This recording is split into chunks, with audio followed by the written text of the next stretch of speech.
happy to be part of this. This is a part of me, and thank you. I'd like to say thank you to Father Greg and his gigantic heart. Yeah! There's hardly room for any of us in here with his heart. And I want to speak to the fact that I believe that this room is filled with God, and that you are heroes to me, and I admire you. Because when you step through these doors, and you decide to be a part of this family, you've made a decision to transcend and to leave darkness behind. And it takes a champion to make that decision. And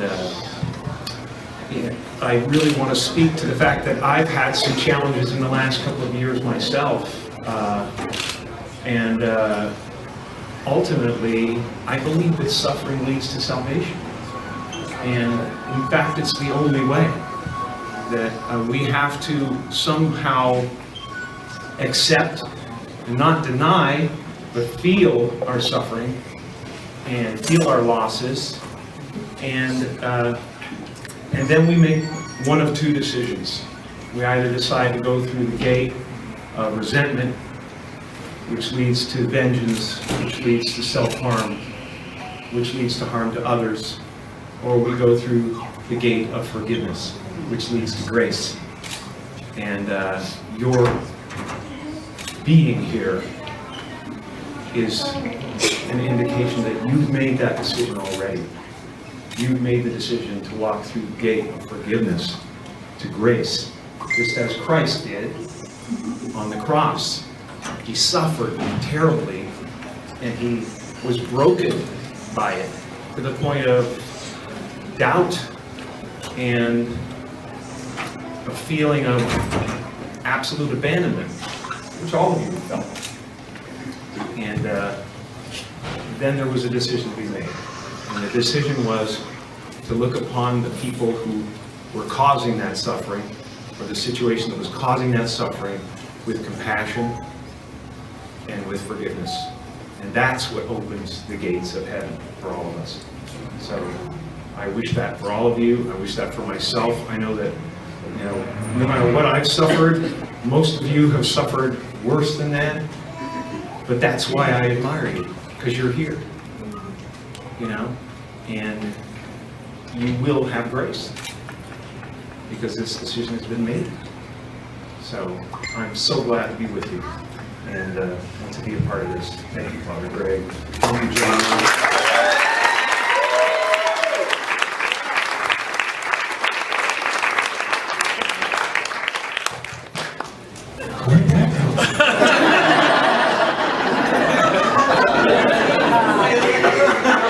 You guys are good for me, man. And I want to say something about the program that we're introducing here. I know that it's kind of an odd thing to consider. It shouldn't be, but it's a very strange concept to most people, and especially to people that have suffered trauma and have trust issues or whatever.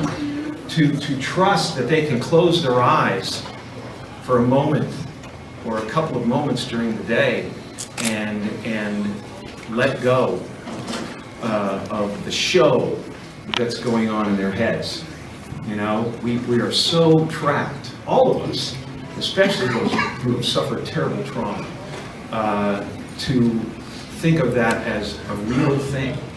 And there is a difference between real danger and imagined danger, and it's hard to turn that off. And meditation, for me, and for a lot of people, has been a way to turn that off, and or recognize that those thoughts are just thoughts.